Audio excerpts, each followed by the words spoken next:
My name is Miss Tara. Welcome. We're so glad that you're here. And my name is Megan, and today we're talking about Jesus Lives, Tell the World. So I'm going to say the first part, and then all of you are going to say the second part. So let's try it out. Jesus lives. Tell the world. Good job. Today I have a fun game for us to play. Okay. It's called Bigger or Better. Oh, that sounds like fun. Okay, how does it work? It is. I'm going to give you an object, and you have to find a way to make it bigger or better. Well, you know I love a good game, so what do you have for me? You ready? Yeah, I'm ready. See if you can make this bigger or better. This. I'm not even sure what this is. I mean, it's pretty small. Is it a plant? And I have to make it bigger or better? This is hard. Okay, maybe you guys have some ideas that could help me out. That's a great idea. If you can think of something that could help Miss Megan, shout it out right now. All righty? Okay. Did you hear anything useful in those suggestions? Yeah, I think I'm gonna try some things. Why don't I come back later and then show you what I come up with? Sounds good. We can check out our story today together, friends, while Miss Megan goes and tries to figure out how to make this bigger or better. Our story might give us some ideas on how to make something bigger or better. Okay. Early morning, on the third day after Jesus' death and burial, a few of the women decided to go visit the tomb. They planned to take care of the body. But when they came to the tomb, they were shocked to find that the stone was already removed from the door. Angels stood outside the tomb and told the women, "Jesus isn't here anymore. He has risen." Mary was standing there outside the tomb, wondering what had happened. She was confused and thought that somebody had taken Jesus' body. She did not understand what the angel was saying. Then she heard a voice behind her say, "Woman, why are you weeping?" Mary didn't recognize the voice through her sobbing, but thought it must be the gardener who worked near the tomb. "Please, sir, if you've taken his body, please tell me where you put it." "Mary," the voice came again. Now Mary recognized the voice. "Teacher," she said as her heart flared up with gladness. It was Jesus. He was really alive. "Go and tell my brothers," Jesus said. Mary turned and ran as fast as she could. It was true. Jesus was alive. She had just seen him with her own eyes. She was so excited and could not wait to tell the disciples and all the people that Jesus was truly risen. Back at the home where the disciples were gathered, Mary rushed into the room. "I've seen him! He's alive! Jesus is alive!" The disciples were so surprised they could hardly speak, but they too ran to see the risen Lord. One disciple wasn't so sure. Thomas couldn't believe that such a thing could actually happen.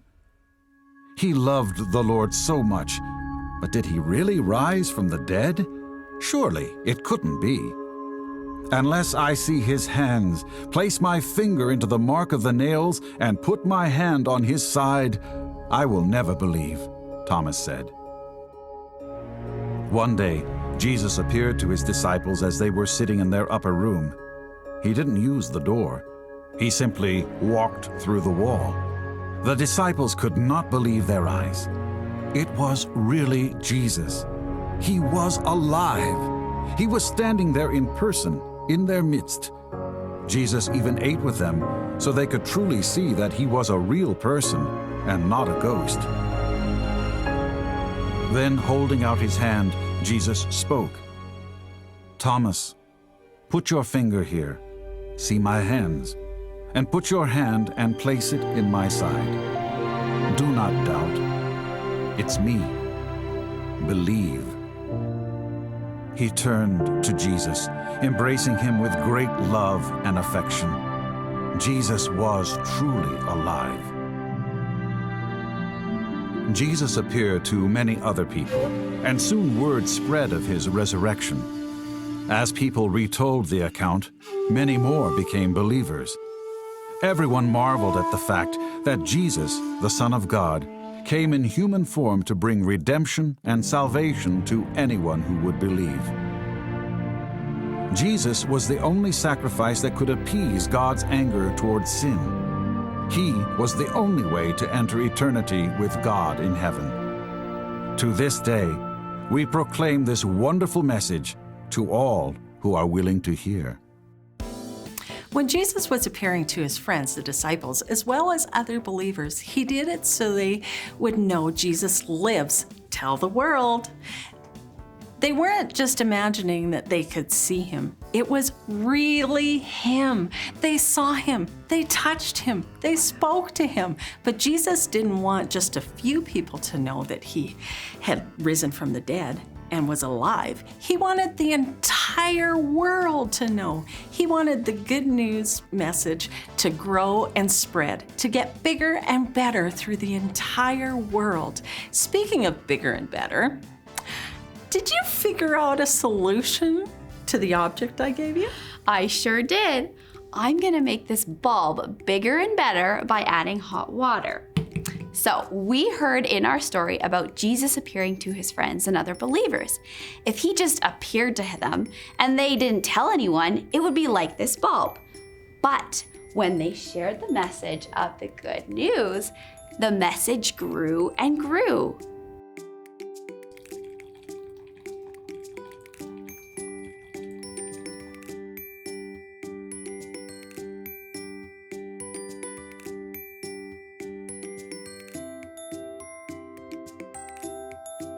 People heard about Jesus in different countries in different languages.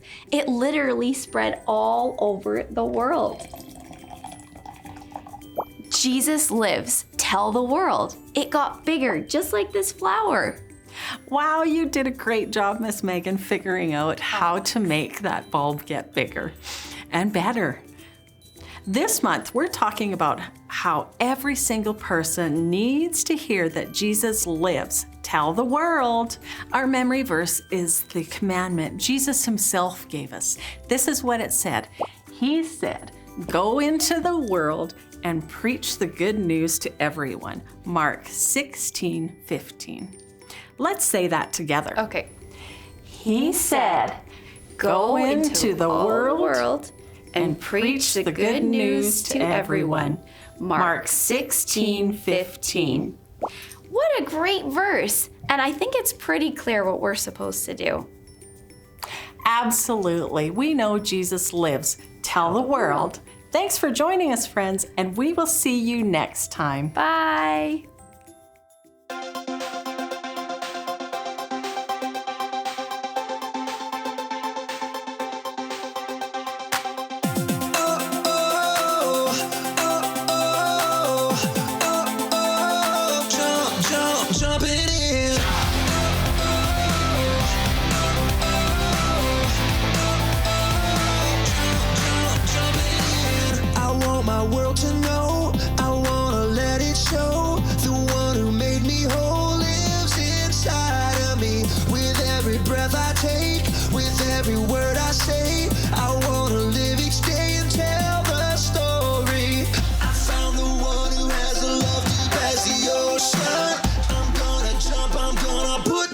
In motion.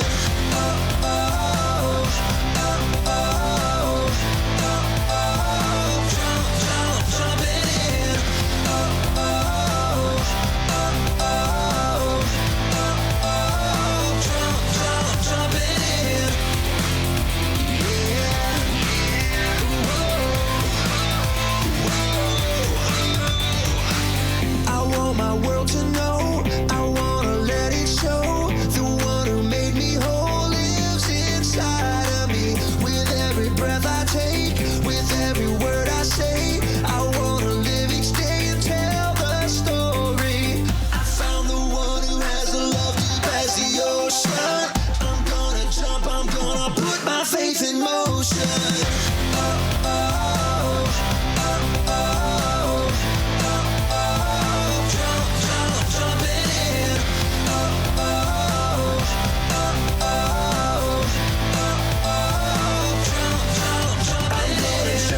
into my city, gonna jump into my world, gonna live to share my love with every boy and every girl. Gonna jump into my city, gonna jump into my world, gonna live to share my love with every boy and every girl.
Shout your praise and walk away and forget your name. I stand for you if that's all I do, 'cause there is none that compares to you. 'Cause all I want in this lifetime is you, and all I want in this whole world is you, you, you. Tell the world that Jesus lives. Tell the world that, tell the world that, tell the world that he died for them. Tell the world that he lives again.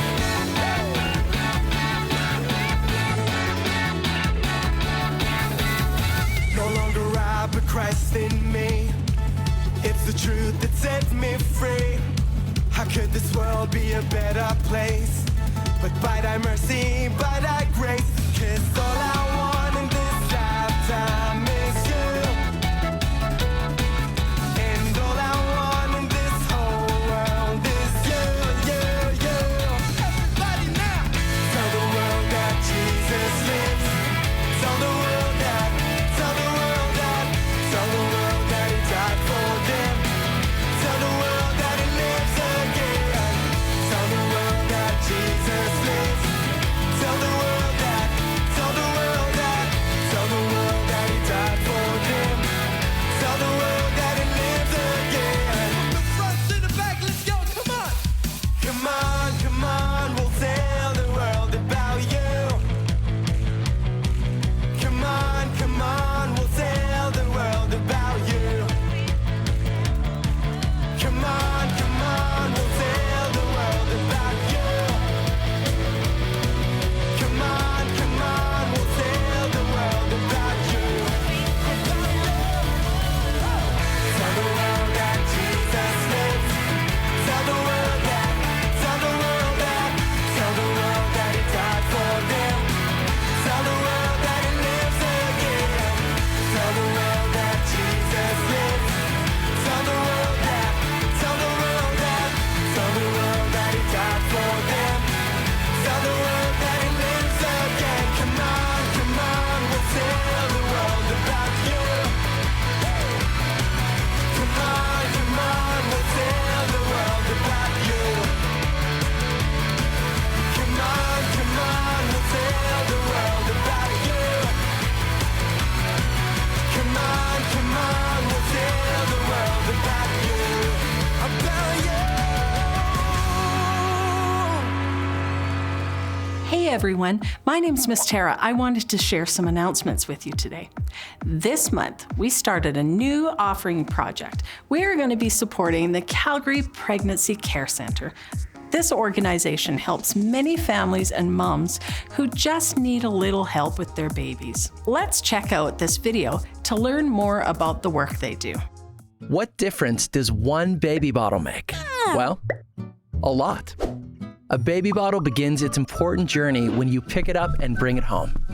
Over the course of several weeks, drop your cash and coins into the bottle. You may be surprised how leftover change from coffee runs, your purse purge, or couch cushion clean adds up. From there, it's transported back to its permanent home at the center, where the cash, checks, and credit card donations are counted. Let's say your baby bottle has $25 in it. Now, this may not seem like much, but your bottle is joining thousands of others that have been filled and sent back to the center. If 5,000 bottles are sent back, each with $25 inside, that equals $125,000. And where does that money go? Well, monies help build healthy families. Families make up communities. When families are supported and healthy, so is the community. We do this by providing education, connection, and support, offering programs, classes, and counseling to over 3,000 clients, equipping students and parents to make informed decisions, collaborating with dozens of agencies to ensure the right support. And all of these services are 100% funded by people like you. So, can one bottle make a difference? Absolutely. You make the difference in our community when you take one. Every bottle counts because every body counts. Your change changes lives. Calgary Pregnancy Care Center. I love that my spare change can fill up a bottle and help a family with a new baby. In your ministry box, you will find a baby bottle just like this. Go ahead and start putting your money in there. For the next 3 months, we are going to collect as much as we can. Thank you for helping these families get off to a good start. God cares about everyone around the world, and in the Bible, God asks us to show His love to others. At Children's Ministry, we can show His love to others through the loaves and fish stores. You all have an opportunity to get loaves and fish dollars, and there are 3 amazing ways you can collect them. 1, bring a friend to church with you or invite them to watch with you online. 2, memorize the Bible verse for the month and tell your leader or a grown-up in your house. Now 3, read the Bible at least 3 times this week. Make sure to share that with a grown-up in your house or leader. And there is an online form for the grown-up in your house or your leader to fill out every week, and our team will track how many loaves and fish dollars are in your account. In the Bible, there is a story about one boy who gave his lunch to Jesus so that he could multiply it and feed 5,000 people. Jesus can do the same with all the loaves and fish dollars you collect. You can use the dollars you collect to help others in need, because it's always better to give than it is to receive. Every dollar you collect can be used to help someone here in Calgary, or in Canada, or even a different part of the world. Now, did you know that Children's Ministry has an awesome online store for you to spend your loaves and fish dollars? You can find more details about the store and how to spend your dollars on the Center Street Church website under the Children's Ministry page. Thanks for listening, friends. Bye.